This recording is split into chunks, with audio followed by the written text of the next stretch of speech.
今日我想教大家整呢個麻醬呢個手撕雞嘅。咁咧，首先咧，當然係處理咗啲雞髀先啦。你可以買雞髀，你可以買雞髀肉，即係冇皮嗰啲亦都得。即係你去到街市啊，或者你去到超市買到啲乜嘢就乜嘢啦。當然，如果買髀肉嘅話，會比較冇咁韌啦，蒸出嚟。咁而家我哋首先處理咗啲雞髀先。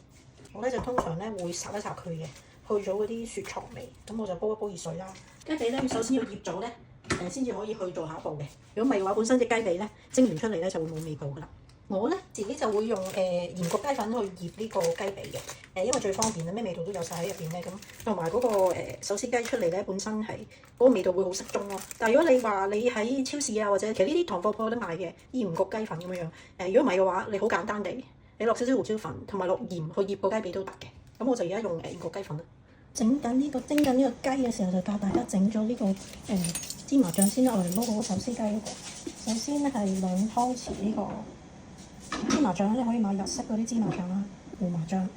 咁咧你咧就可以咧落少少熱水去溝，如果你覺得佢比較咁咧，本身個 recipe 咧佢就用呢個正式嘅芝麻醬就好啲嘅，所以佢就建議係用呢個4湯匙嘅熱水去溝稀佢嘅。但係因為我用呢個日式呢個咧比較稀啲咧，所以就唔使嘅。咁咧而家咧就溝醋啦。醋咧，因為而家量個份量咧2湯匙嘅醋，因為咧始終手撕雞咧，你會有嗰個醬有少少酸酸地嘅味先好味嘅。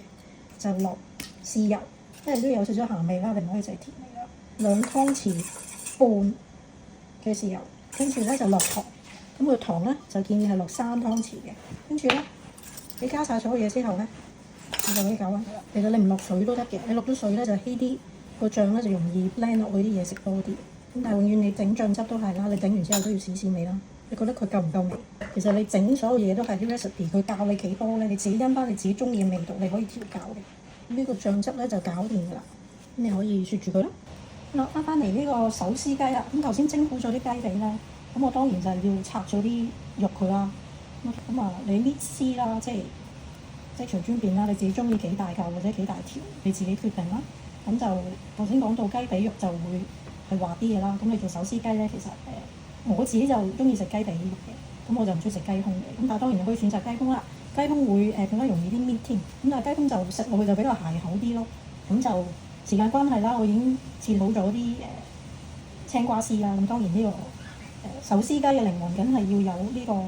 就個青瓜點樣切咧，又係因為自己本身嘅喜好嚟決定啦。有啲人中意刨絲嘅，就冇咁好嘅，因為佢太幼啦。咁所以變咗我今次咧係就咁用刀切，就切開一條條咁樣咯。咁啊當然切幼少少啦，唔好太粗啦。咁但係如果你